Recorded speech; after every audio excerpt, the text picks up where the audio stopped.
वर्धमानाय निर्धूतकलिलात्मने सालोकानां त्रिलोकानां यद्विद्या दर्पणायते यद्विद्या दर्पणायते। पंच परमेष्टि भगवान की जय। 1008 मूल नायक शांतिनाथ भगवान की जय। परम पूज्याचे श्री समंत भद्र स्वामी भगवंत की जय। परम पूज्याचे श्री आदि सागर महाराज की जय। आचार्य श्री महावीर कीर्ति महाराज की जय। आचार्य श्री विमल सागर महाराज की जय। आचार्य श्री तपस्वी सम्राट सरमती सागर महाराज की जय। आचार्य गुरु सुंदर सागर महाराज की जय। कमलो करो मुनिराजन की जय। देवानी माता की जय। जय बोलो सुलैमती माता जी की जय। संघ की जय। इस जीवन में हर वस्तु में गुण भी है और दोष भी है, लेकिन हमारी दृष्टि जैसी होती है हमें सृष्टि भी वैसी ही दिखाई देती है। राग और द्वेष ये दो कारण हैं जिनके कारण व्यक्ति संसार में भ्रमण कर रहा है। इष्टोपदेश में आचार्य पूज्यपाद स्वामी ने लिखा है, राग द्वेष द्वयी दीर्घ नेत्राकर्षण कर्मणा अज्ञानास्थिरं जीवः संसारातो भ्रमत्यस्य। राग द्वेष क्या है? दो रस्सियां हैं और जीव क्या है? मथानी। दही पिलोया है? पहले वाला दही। पहले तो आपने देखा होगा आजकल भी दिखाया जाता है कृष्ण की। कृष्ण नारायण की जब कथा में दिखाया जाता है यशोदा को, तो क्या करती रहती है यशोदा? दही में दही डाल करके उसको बिलोती रहती है, मथानी को डाल। तो जो मथानी है उसमें कौन है भैया? जीव। मथानी के रूप में कौन है? जीव है। और राग द्वेष की दो रस्सियां हैं। अब राग द्वेष की रस्सियों को कौन चला रहा है? कर्म। और ये जीव संसार में घूम रहा है मथानी में। दही चलाती हो मथानी। वो जो मथानी बताई है, पहले क्या करते थे? ऐसी करते थे, मथानी में रस्सी बांध देते थे, एक रस्सी टाइट करते थे, एक रस्सी ढीली छोड़ते थे, और इस तरह से दही में मथ के क्या निकलता था? मक्खन निकलता था। तो ये सोचो कि राग द्वेष रूपी रस्सी से यह जीव घूम रहा है। जीव मथानी समय घूमे, राग द्वेष रस्सी से झूमे, जीव मथानी समय घूमे। यह मथानी के समान कौन घूम रहा है भैया? जीव कौन? दूसरे जीव घूम रहे हैं, अपन थोड़ी घूम रहे हैं। अपन नहीं घूम रहे, कौन घूम रहा है? मनुष्य। अपन नहीं घूम रहे हैं, अपन स्वयं भी घूम रहे हैं। जब तक राग द्वेष से सहित, अपन राग द्वेष से सहित जीवित तो हैं। सिद्ध भगवान है वो नहीं घूम रहे, अनंत भगवान भी नहीं घूम रहे, वो संसार से सब ऊपर उठ गए। लेकिन और जितने भी जीव हैं, सामान्य जीव हैं, सारे संसार में किसके कारण घूम रहे? राग और द्वेष दो चीजें हैं, ये दो रस्सियों से हर जीव घूम रहा है। तो अब आगे धीरे धीरे अपन बढ़ रहे हैं। बाहर का त्याग बहुत हो गया और चारित्र अधिकार शुरू किया था। तो एक बात आई थी, राग द्वेष विनिवृत्ते चरणम प्रतिपद्यते साधु। किसी को याद हो? राग द्वेष निवृत्ते चरणम प्रतिपद्यते साधु आया था कि नहीं इसमें शुरू में? तो अब यहाँ पर शिष्य प्रश्न कर रहा है। क्या प्रश्न कर रहा है? कि आपने पहले बताया था कि राग द्वेष की निवृत्ति के लिए चारित्र धारण किया जाता है, लेकिन अभी तो आप ये बोल रहे हो, ये खाने का छोड़ो, ये पहनने का छोड़ो, ये इधर का छोड़ो, घूमने का छोड़ो, तो आप तो सब बाहर का त्याग होता है। हमें कुछ ऐसा बताओ कि हमारे अंतरंग के भावों की परिणति विशुद्ध बने।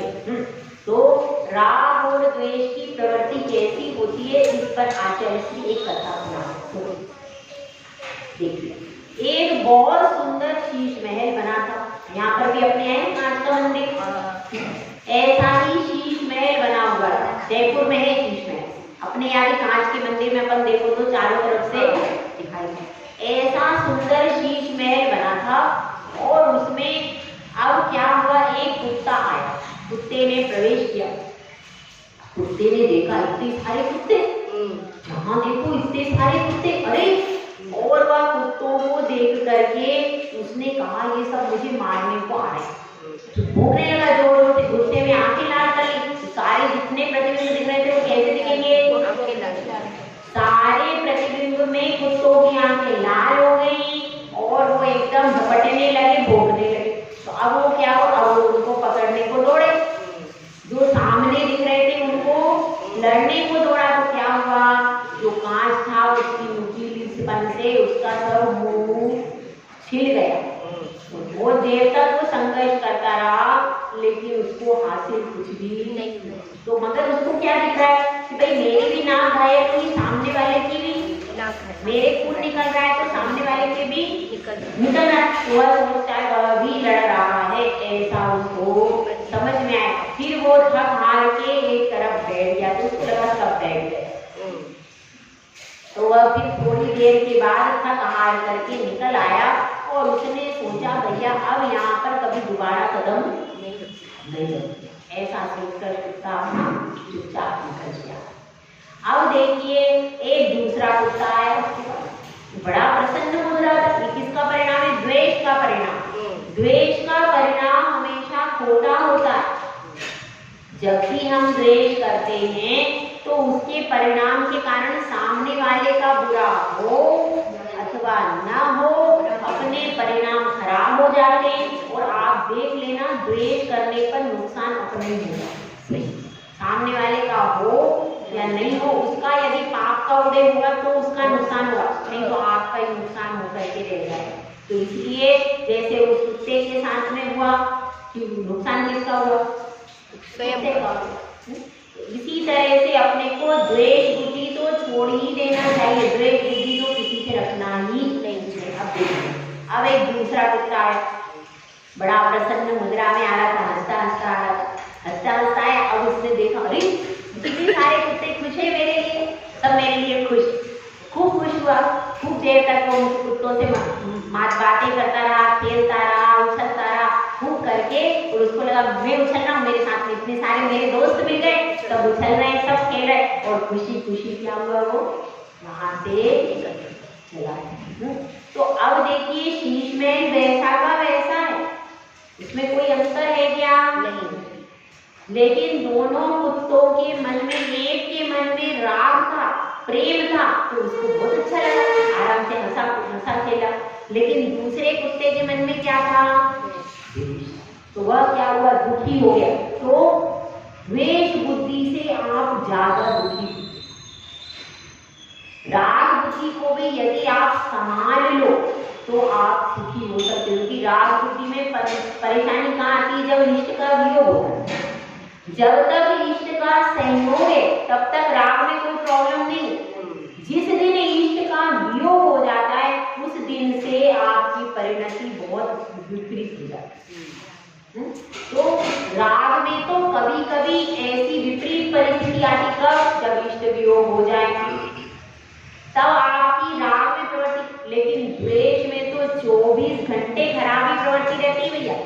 कोई शत्रु है जिसने ऐसा कहा, वो ऐसा है, वो ऐसा है, मेरे लिए ऐसा करता है, 24 घंटे आपके परिणाम द्वेष में खराब है। इसीलिए द्वेष को छोड़ने योग्य नहीं। कितना ही हम कोर्ट केस करें, कितना ही करें, अपना पैसा भी बर्बाद होगा, समय भी बर्बाद होगा और शरीर भी बर्बाद और अपयश होगा। इच्छा ज्यादातर लोग ऐसे हैं जो इन सब बातों को चटकारे लेके सुनते हैं।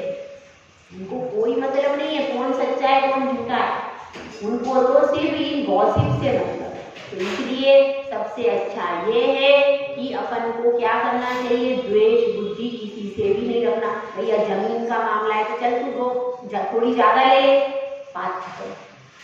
घर में धन का मामला है, अगर किसी ने थोड़ा ज्यादा ले लिया चलो उसका भाग्य था, ठीक है।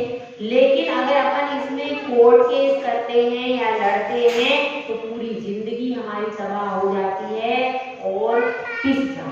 इसलिए जीवन में किसी से भी द्वेष बुद्धि तो कभी भी नहीं। और राग बुद्धि हो तो जब वियोग हो जाए तो अपने अंदर इतनी क्षमता पैदा करो तो अपन समता में रह पाए। तो आज अपनी बात वहां से चलेगी जहां से शुरू हुई।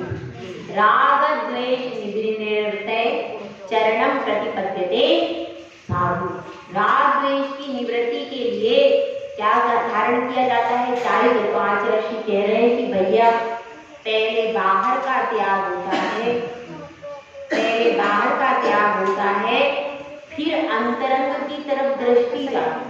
जब तक आप कंदमूल का भक्षण कर रहे, आलू प्याज का भक्षण कर रहे, रात्रि में भोजन कर रहे, ठेले पर कहीं भी कुछ भी भोजन कर रहे, कैसे भी वस्त्रों को पहन रहे, कैसा भी श्रृंगार कर रहे, तब तक आपके अंतरंग का राग द्वेष मिटने वाला नहीं।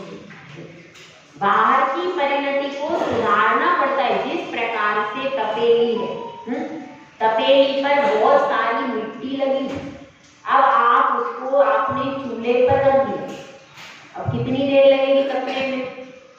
जो मिट्टी चढ़ी, पूरी परत चढ़ी हुई है, टाइम लगेगा। और सादी तपेली रखोगे तो जल्दी हो जाए, जल्दी दूध। हालांकि दूध का तपेली से कोई संबंध नहीं है, दूध अलग है और तपेली अलग है। फिर भी जब हमको तपस्या करनी है तो तपेली भी अपनी स्वच्छ होना चाहिए। अगर तपेली में कलुषता है तो दूध भी फट जाता है, फटता है कि नहीं? फट जाता है।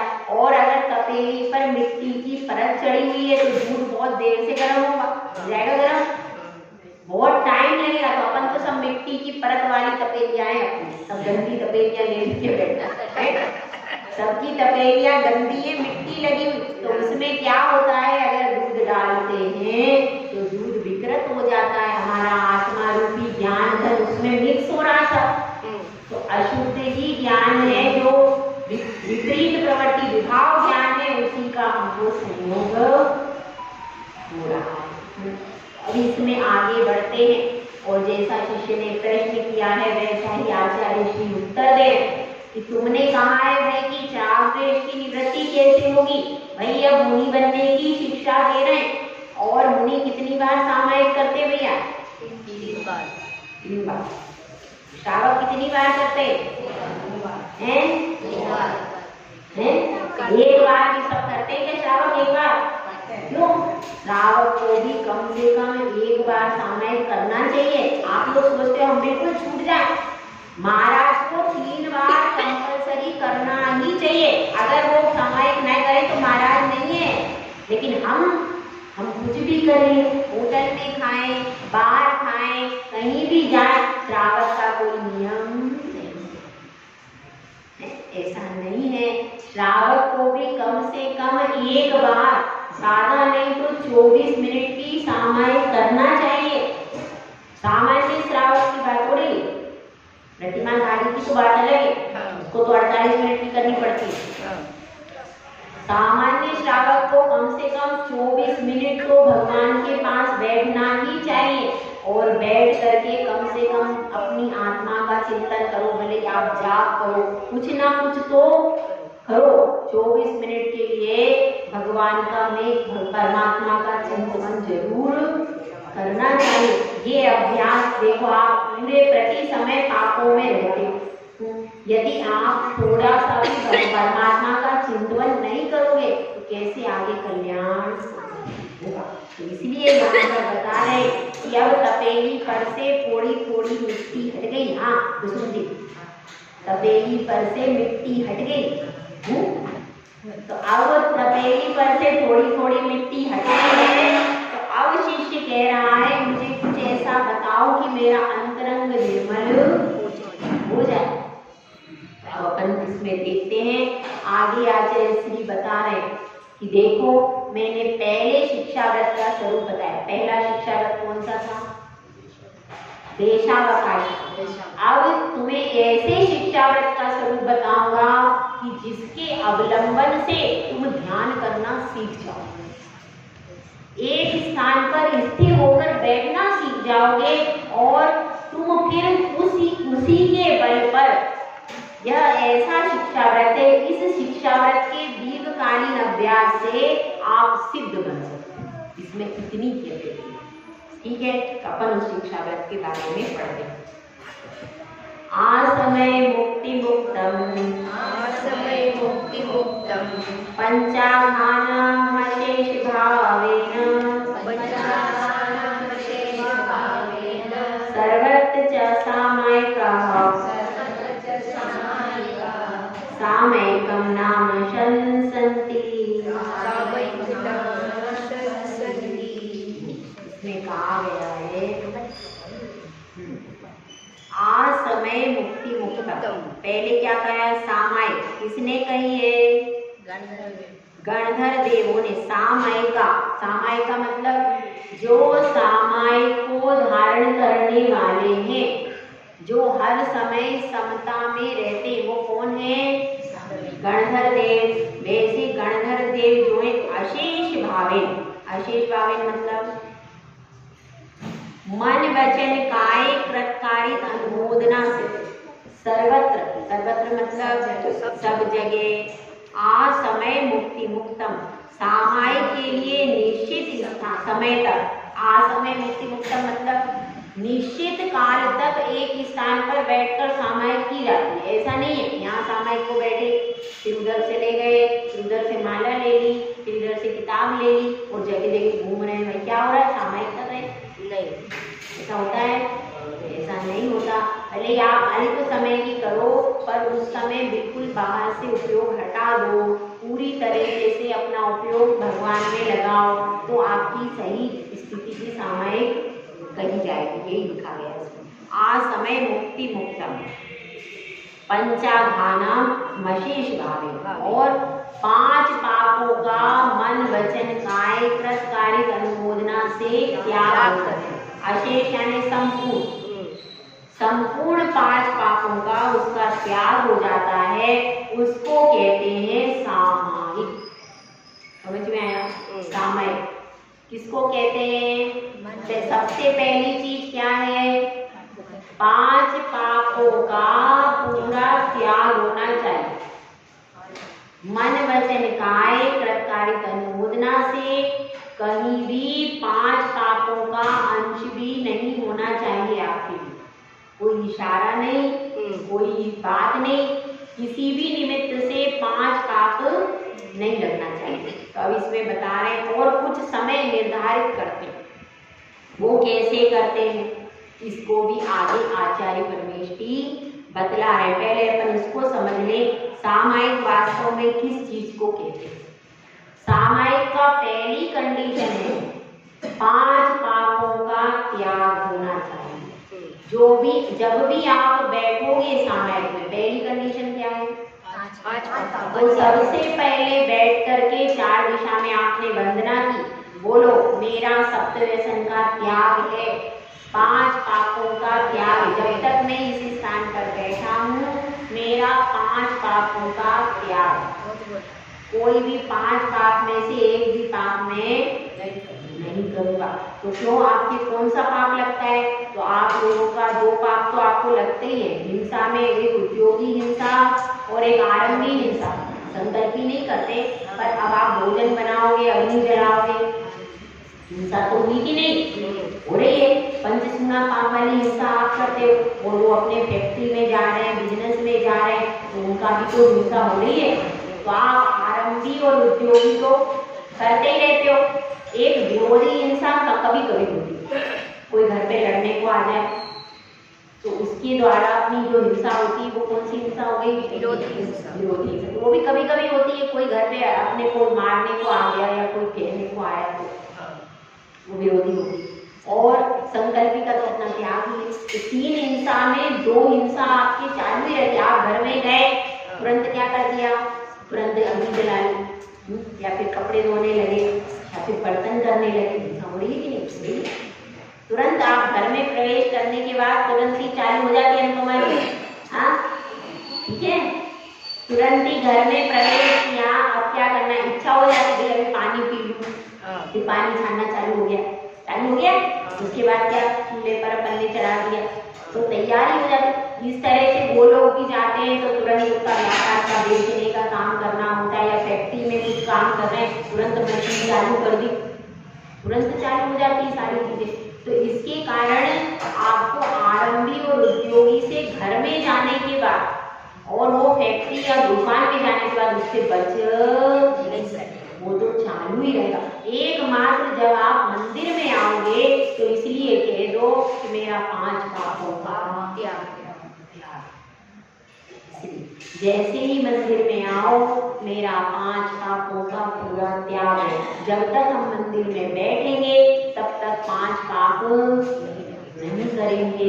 और मंदिर में बैठे हैं, कदाचित कोई कुछ बोल दे, ये समझ लो कि आप मंदिर में आकर पूजा में भी बैठे हो तो भी सामायिक का अभ्यास कर सकते हो। कोई आपको कुछ भी डांट रहा है, कुछ कह रहा है तो उसको इग्नोर कर सकते हो कि नहीं कर सकते।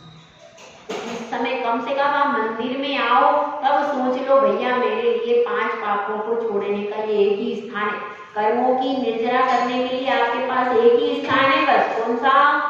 मंदिर। घर में तो आपका सब चालू ही रहता है, इसलिए मंदिर जी में जब आ जाओ तो तुरंत कह दो मेरा 5 पापों का त्याग। जब मंदिर से निकलेंगे तब तो फिर बात ही है। जब तक मैं मंदिर में बैठी हूँ बैठा हूँ तब तक मेरा 5 पापों का त्याग। और कौन कौन से त्याग बताए थे? 5 पापों का त्याग है, सप्त व्यसन का त्याग है, और 4 प्रकार के आत्मान का त्याग है मेरा। जब तक मैं मंदिर में तो कोई पानी भी नहीं पीता नहीं, तो मंदिर में जब तक बैठा हूँ तब तक मेरा 4 प्रकार के आहार पानी का त्याग। कदाचित किसी के यहाँ पर प्राण निकल जाए तो उसको त्याग करना मिलेगा। ऐसा ही कब कब करना चाहिए? रात्रि में जब आप सोते हो तब भी कहना चाहिए मेरा सत्य, जो आपके त्याग है सब स्मरण करो। रात्रि में जब सोते हो मेरा सत्य व्यसन का त्याग है, मेरा 5 पापों का त्याग है, और शरीर पर जो वस्त्र हैं उनको छोड़कर समस्त परिग्रह का त्याग है। घर परिवार का त्याग कब तक? आँख खुलने तक। आँख खुलने तक मेरा सब त्याग है। अब कदाचित भगवान हे प्रभु, हे अनंत प्रभु, हे सिद्ध प्रभु, मैं आपकी शरण में जाता हूँ, ऐसा बोलना चाहिए रात्रि में, और फिर सोना चाहिए। फिर आप नमोकार मंत्र की एक माला फेरो, और माला को फेरते फेरते तन्मय हो जाओ, फिर माला फेर करके फिर सोना चाहिए। ये जैन विधि है। इस विधि से रात को सोने करना है। तो कभी आपके प्राण निकले तो आपने क्या बोला था? मैं अनंत और सिद्ध की शरण में जाता हूँ, ऐसा बोल के सोए तो क्या होगा? आप त्याग पूर्वक आपका मरण होगा। इसलिए ये सब चीजें रात में बोलना चाहिए। सब वस्त्रों का त्याग, शरीर के वस्त्र छोड़, और जो बिछावना है, जो आपका बिछावना और जो आपके शरीर के वस्त्र, इसको छोड़ करके अब आँख खुलेगी तब तो दूसरा ग्रहण करोगे। अब आँख खुलेगी तब, तो इसलिए मेरी आँख खुलने तक मेरा सब त्याग। कदाचित कोई सुबह नहीं उठा तो त्याग पूर्वक तो गया, मिलना तो कुछ था ही नहीं उसको, उसने त्याग नहीं किया। मोबाइल सुन रहे, कान में लगाए, वो सुनते सुनते सब आंखें से रिलीज हो जाती, क्या होगा? आप रात्रि में भी 5 पापों का त्याग करके सोए तो आपका पूरी रात्रि त्याग पूर्वक व्यतीत होगी, हुई कि नहीं? और जबरदस्त खाना पीना कुछ नहीं है आपको, ना मंदिर में कुछ खाना है, ना रात्रि में कुछ खाना है, परंतु त्याग करते क्या? मोबाइल में सुन लिया, गीत सुनते सुनते और नींद आ गई। ऐसा कर, ये सब नहीं सही है। अपने को हमेशा अपन जैन है, अपने को पहले बोलना चाहिए अनंत और सिद्ध की शरण में मैं जाता हूँ, हे प्रभु आपकी शरण में जाता हूँ। नमोकार मंत्र का जाप करो और उसके बाद फिर इसके इस विधि के द्वारा यदि आप क्रिया करते हो तो आपको क्या होगा? कुछ भी खाना नहीं है, पीना नहीं है, मगर अगर रात्रि में मरण हुआ तो आप पूरा, आपने परिग्रह का भी त्याग पूरा कर दिया, 4 प्रकार के आहार पानी का त्याग कर दिया, और क्या किया था? 5 पापों का त्याग कर दिया। सारा त्याग करके आप सोओगे तो आपकी दुर्गति नहीं है, आपकी सुगति। तो इसलिए अपने को सावधान, भाई हर समय सावधान रहना है, कभी भी खोटी आयु का बंध नहीं हो जाए। एक बार खोटी आयु बढ़ जाएगी तो फिर आपको वहीं जाना पड़ेगा जो आयु बांधी, फिर आप कुछ भी नहीं कर सकते। तीर्थंकर महावीर भी श्रेणी की नरक आयु को घटा नहीं पाए कि तुम्हारे तो नरक आयु बन गई है, तुमको वहीं पे जाना पड़ेगा, मैं भी कुछ नहीं कर सकता। इसलिए अपने अपने परिणामों का विचार करना चाहिए। अगर आयु का बंद हो जाए माता जी तो फिर अच्छे काम करने की भावना होती है। आयु का बंद अगर मान लो नीच गति का कर लिया, हाँ, फिर अच्छे काम करने क्यों नहीं होती? सैनिक राजा ने तीर्थंकर प्रकृति का बंद किया नरक आयु बनने के बाद। सैनिक ने तीर्थंकर प्रकृति का बंद नरक आयु के बंधने के बाद किया। तो इतनी बड़ी पुण्य प्रकृति जब बन सकती है तो बाकी की तो बात ही अलग है। तो भाव तो उसके बनते, पर वह सम्मेद शिखर की वंदना नहीं कर सकता और आहार नहीं दे सकता, 2 काम नहीं कर सकता। ठीक है, आहार नहीं दे सकता, आहार के भाव नहीं करेंगे, और कहाँ पर शिखर जी के सिद्ध क्षेत्र की वंदना नहीं कर पाएगा। तो इस तरह से कुछ कमी हो जाती है, तो उससे पता। और हाँ, अनुव्रत भी धारण नहीं करता, अनुव्रत और महाव्रत धारण नहीं करेगा कभी भी जिंदगी में, कुछ नहीं करेगा, सिर्फ चौथे गुण स्थान सम्यक दृष्टि रहेगा, परंतु अनुव्रत और महाव्रत धारण नहीं कर पाएगा। इसीलिए समझा रहे भैया कि खोटी गति से बच जाओ, खोटी गति में जाने से अपना सब कुछ खत्म हो जाएगा। भगवान के दर्शन मिलेंगे ना? नहीं, कुछ भी नहीं। नरक गति में तो मिलेंगे, प्रियन की गति में फिर भी कदांश मिल सकते हैं, लेकिन नरक में तो कोई फैसिलिटी है ही नहीं। वहाँ पर एक नरक गति ऐसी है जहाँ पर कभी भी भगवान का दर्शन नहीं मिलता।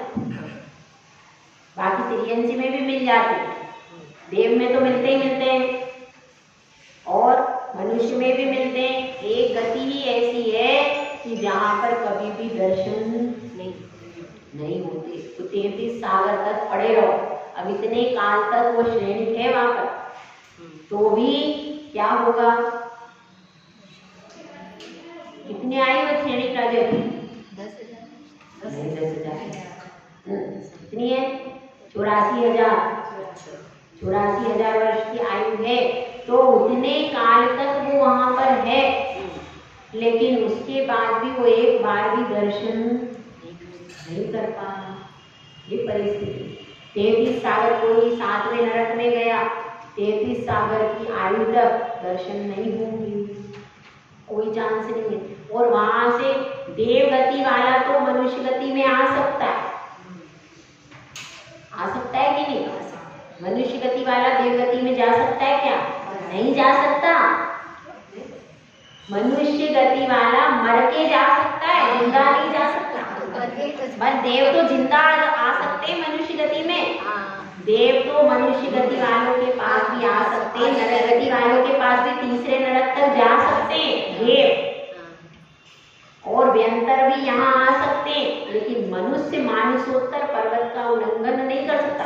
मरण करके तो जा सकता है स्वर्ग में, नरक में, लेकिन अगर वो जिंदा, चाहे मैं जिंदा चले जाऊं तो जा सकता है क्या? नहीं जा सकता। इसलिए इसको समझना है कि सामायिक करना चाहिए। सामायिक करके आप रात में सामायिक का नियम लेकर के सो, 4 दिशा की वंदना करो, और सामायिक का नियम लेकर के रात्रि में सोना चाहिए। तो आपकी रात्रि में भी आपकी सामायिक चलती रहेगी, आपको फिर मंदिर के दर्शन होंगे, आपकी भावना कैसी बनेगी? पवित्र बन जाएगी, खोटे सपने नहीं आएंगे, भय नहीं होगा। अगर इसको कंटिन्यू करोगे आप, अगर इस विधि को कंटिन्यूटी में लाओगे तो आपके खोटे सपने, भय होना, तरह तरह के उपद्रव आना, ये सब धीरे धीरे कम हो जाएगा। वो आपकी एकाग्रता के ऊपर डिपेंड है, आप कितनी एकाग्रता और कितनी भावना से त्याग करोगे। जितनी एकाग्रता और जितनी भावना से त्याग करोगे उतना फर्क पड़ेगा। अब अपन इसका देख लेते हैं। माता जी परिग्रह का त्याग करके सोते हैं, फिर सपने में दोष लगता है?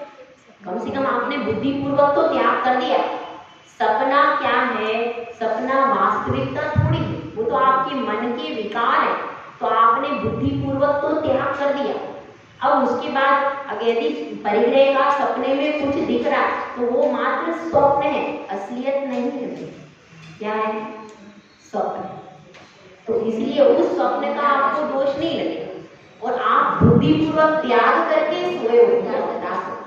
असली तो क्या है? जो आपकी ये अवस्था, ये असली है, वो तो नकली सपने और उस पर आपका वश नहीं चल सकता, क्योंकि उस समय ज्ञान दर्शन सुप्त अवस्था में हो जाता है, जो अपन शयन करते हैं। इसलिए उसका दोष नहीं लगता।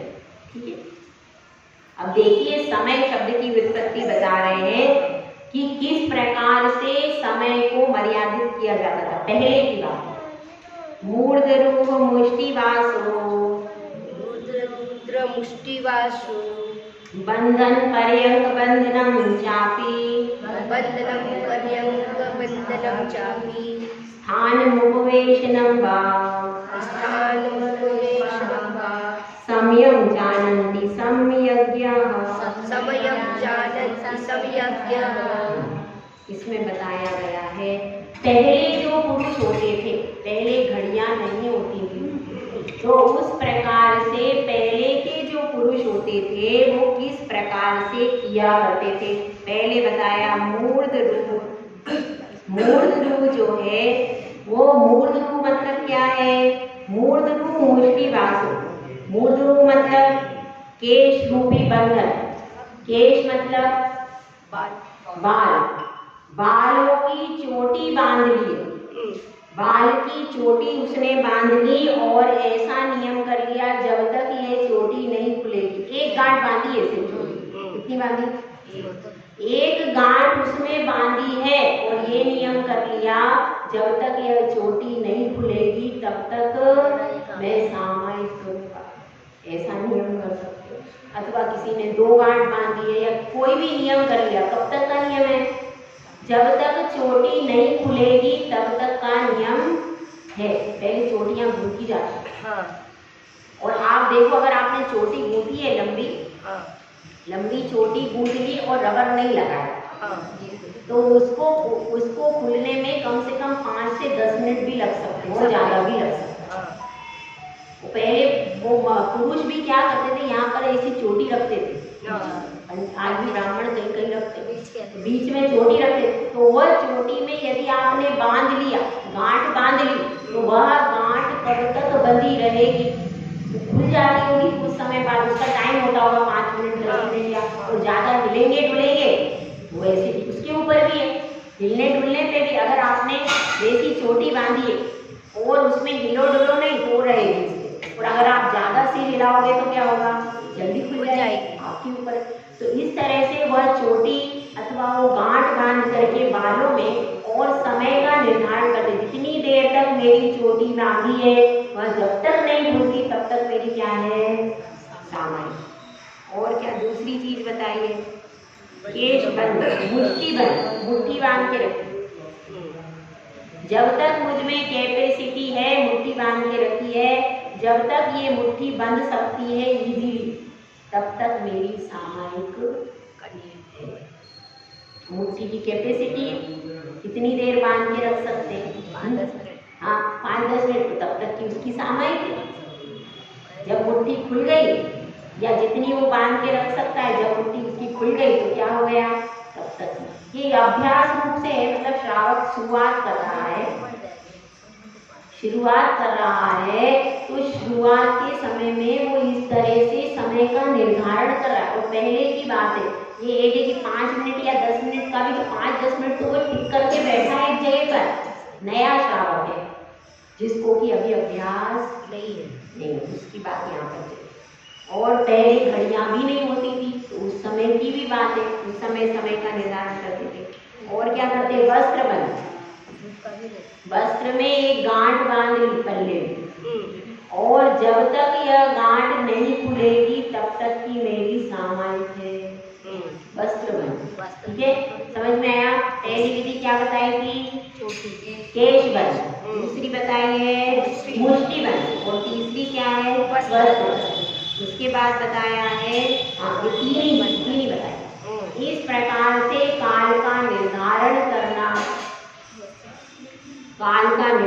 करना और उससे क्या ग्रहण करना, पद्मासन को ग्रहण करना। साधु कैसे करते थे बताओ? साधु ऐसा करते थे, हमारे मूलाचार में आया जंगा छाया पाद छाया। अब बैठे हैं, अब जब बैठे हैं तो सामने धूप में बैठे तो छाया पड़ रही है सामने, तो मेरी वह छाया बढ़ करके आगे तक चली जाती, तब तक मेरी सामने। तो आप देखना छाया में क्या होता है, छाया बढ़ करके आगे चली जाती है, तो क्या हो गया, उतना काल, उससे काल का निर्धारण। कुछ लोग ऐसा करते थे, लकड़ी धूप में खड़ी कर ली, जब लकड़ी पर धूप पड़ रही है, ये धूप आधी जब नीचे तक धूप आ जाएगी तब तक की सामने शादी करते। रेत का भी करते थे, रेत का आता है, रेत को भर के रख देते हैं और वो नीचे गिरती रहती है, तो गिरने में कितना समय लगता है, वो भी विधि है। तो इस तरह से पहले घड़ी नहीं होती थी, तो इस प्रकार से समय को मापते थे, चंद्रमा की गति से, सूर्य की गति से। सूर्य अभी इधर है, जब सूर्य घूम करके इधर आ जाएगा तब तक मेरी सामयिक है। सूर्य घूम करके इधर आएगा तो उसमें कितना समय लगेगा, समय तो लगेगा आधा घंटा, 1 घंटा या 15 मिनट, तुमको पता है।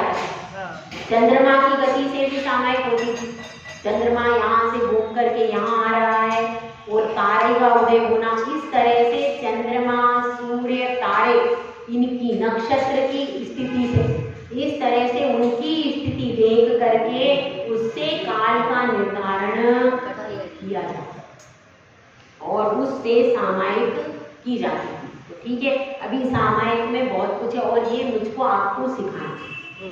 सामयिक सीखना बहुत जरूरी है। यदि सामयिक की सही विधि आपको ज्ञात रहेगी तो आपका मन स्थिर हो जाएगा। तो इसमें अभी और आगे भी बहुत सारा है और सबसे पहले आता है सामयिक में यह प्रतिज्ञा की जाती है, अब मैं राग द्वेष का त्याग करता हूँ। ये भी आप आपको बोलते सुनिए कि अब मैं राग द्वेष का पूरा त्याग करता हूँ। और जब सामयिक में बैठो तब राग द्वेष का मैं त्याग करता हूँ। बोल तो दो, विकल्प आ जाए वो बात अलग, मगर भावना तो बनाओ। तो ऐसा उसमें भावना बना सकते हैं। तो अपन आगे फिर देखेंगे, इसमें सामयिक के बारे में बहुत अच्छा विश्लेषण दिया है आचार्य सुमंगल स्वामी ने, ये विश्लेषण कर देखेंगे। जय बोलो आचार्य सुंदर साहब की जय, की जय, हार्दिका संघ की जय। ये सुनो, कल सुबह यहाँ पर